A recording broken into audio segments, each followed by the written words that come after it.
سلام كما يصنحوا كبرات تخاتلته نلوم حاموس 28 جنبات 2026 زتدالو حدش زيناتات حزالكم قريب اللهو مكتتالكم يعدم فلما كندبتاتو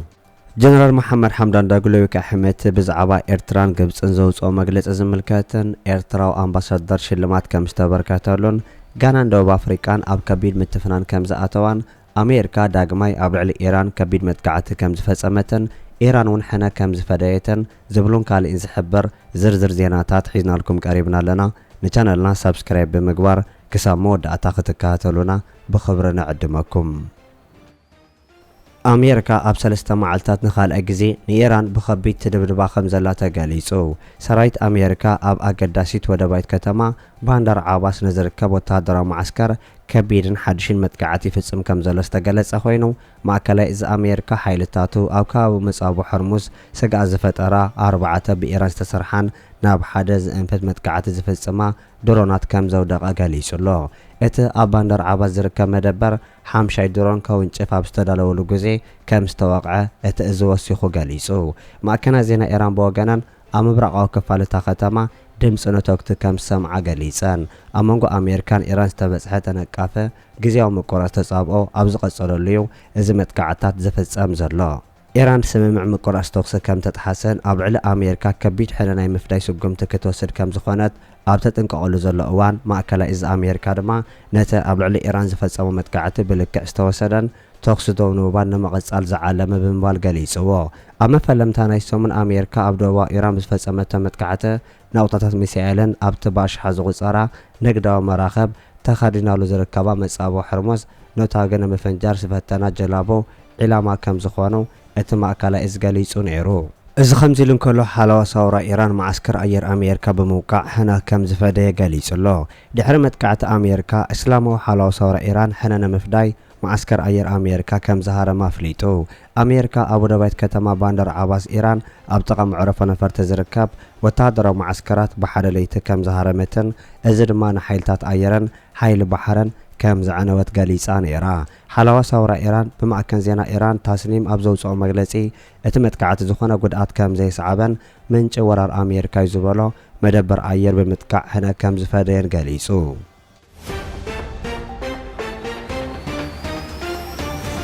ጋናን ደቡብ አፍሪካን ሕጅውን ኣብ ምስሓብ ከም ዘለዋ ተገሊጹ ብሰንከተ ኣብ ደቡብ አፍሪካ ዝተርኣየ ኣስተማሚ ራስያን ዓመፅን ኣብ ልዕሊ አፍሪካውያን ስደተኛታት ዝተፈላለዩ ሃገራት አፍሪካ አንጻር ናይቲ ኩነታት ደው ክብላን ስጉምቲ ኮስታ ምዃነን ከፍልጣት ፀንሓ ኮይነን ሰመዝ ጋና ካብ ሎሚ ጀሚሩ ዜጋታቶም ካብ ደቡብ አፍሪካ ናብ ሃገሮም ክጥርዙ ምዃኖም ኣፍሊጦም ኣለው ካብቶም ናብ ሃገሮም ክምለሱ ከም ዝተመዝገቡ ዝነገረሎም 800 ዜጋታት እቶም 300 ሎሚ ናብ ጋና በቐጥታ ክጥረዙ ምዃኖም ምንጭታት ናይቲ ሃገር ዝገለጹ ኮይኖም ኣብ ኩሉ ዕድመ ዝርከቡ ደቂ ተባዕትዮ ደቂ ኣንስትዮን ህጻናትን ዝርከብዎም ደቡብ አፍሪካውያን ግዳይ ናይቲ ኣብ ሃገሮም ዝካየድ ዘሎ ዓመፅ ክኾኑ ከም ዝኽእሉ ኣብ ዝሕበረሉ ዘሎ ግዜ ኣብ አፍሪካ ሕድሕድ ምትሕባር ክነግስ ይጽዋዕ ከም ዘለዎን ተሓቢሩ ኣሎ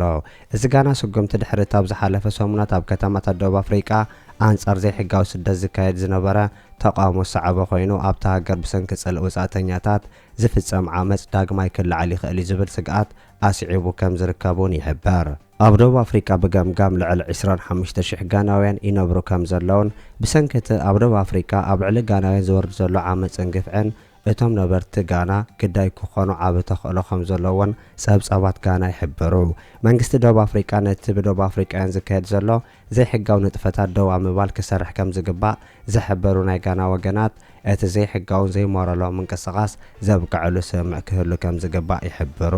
ኣብ ደቡብ አፍሪካ ዘይሕጋውያን ስደተኛታት ካብቲ ሃገር ንኽወፁ ክሳብ 30 ሰነ ናይ መወዳእታ ግዜ ኣቐሚጡ ምህላው ዝሕበር ክኸውን እንከሎ እቲ ናይ ህዝቢ ናይ ዕስለ ፍትሒ ብመንግስቲ ናይቲ ሃገር ሕዚ ስጉምቲ ዘይምርካቡ ኣዝዩ ኣተሓሳሳቢ ምዃኑ ብዙሓት መንግስታት አፍሪካ ይጠቕሱ ከም ዘለዉ እውን ይፍለጥ እዚ ከምዚ ኢሉ እንከሎ ፕረዚዳንት ደቡብ አፍሪካ ሲሪል ራማፎዛ ካብ ስልጣኑ ንምውራር ዘኽእል ብባይቶ ናይቲ ሃገር ዝተኻየደ ሕጋዊ መስራሓት ተጀሚሩ ከም ዘሎ ካብ ደቡብ አፍሪካ ዝተረኸበ ሓበሬታ ይገልጽ ራማፎዛ ኣብ 2022 ብሰንኪ ናይ ገንዘብ ምጥፋእ ተጠቒሙ ምንባሩ ዝሕብሩ ምንጭታት ናይቲ ሃገር ኣብቲ ግዜ ኣብ ናይ ራማፎዛ ናይ ሕርሻ ቦታ ኣብ ትሕቲ ሓደ ሶፋ ተሓቢኡ ዝተረኸበ ገንዘብ ናይ ሰርቀ ምዃኑ ሓቢሮም ምንባሮም ይዝከር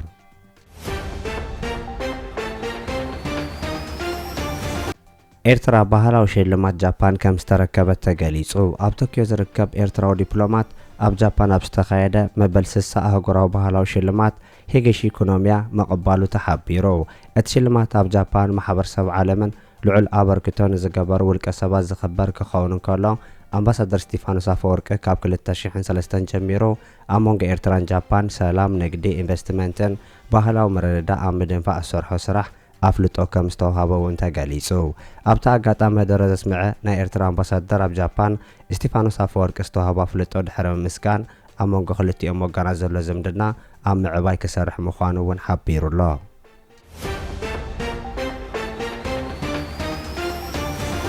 ጀነራል ሕሜት ንኤርትራ ይኸስስ ከም ዘሎ ተገሊጹ። ናይ RSF መራሒ ጀነራል መሐመድ ሓምዳን ዳግሎ ይካ ሕሜት ኤርትራን ግብፅን ንናይ ሱዳን ሰራዊት ወገናት ድሮናት ብምዕጣቕ ይሕግዛ ከም ዘለዋ ገሊጹ። እቲ ኣዛዚ ሓይልታት RSF ብምኽንያት ኢድ ኣልኣድሓ ዝሃቦ መግለጺ ዳግማይ ንኤርትራ ምኽሳሱን ድሮናት ሰራዊት ሱዳን ካብ ኤርትራ ይብገሳ ከም ዘለዋ ምግላጹ ክፍለጥ እንከሎ ንግብፂ እውን ብተመሳሳሊ ንሰራዊት ሱዳን ኣብ ምሕጋዝ ምኽሳሱ ተሓቢሩሎ። ኣብ መንጎ ሓይልታት ሰራዊት ሱዳን ሓይልታት RSFን ዘካየድ ዘሎ ማዕለብ ዘይተረኸበ ውግእ ብሰንኪ ምትእታው ሃገራት ናብ ዝኸፍአ ኩነታት ከም ሰገረ ዝሕብር ናይ ሱዳን ትሪቡ መግለጽታት ኣብ ጉዳይ ኩናት ሱዳን ብቐንዱ ትሕመ ኤምሬት ምዃና ይጠቕሱ። ሕቡራት ኤምሬት ዓረብ ንናይ RSF ሓይሊ ብምሉእ ሓይላ ክትሕግዞ ምጽናሓን ድሕሪ ናይ ኢራን ኩነታት ንቦታ ኤምሬት ተኪያ ኢትዮጵያ ብጎኒ ናይቲ ሓይሊ ብምዃን ኣብ ውሽጢ ኢትዮጵያ ከይተረፈ መጥቃዕታት ከካየድ ክትሕግዞ ምጽናሓ እውን ጸብጻባት ናይቲ ሚድያ ይገልጹ።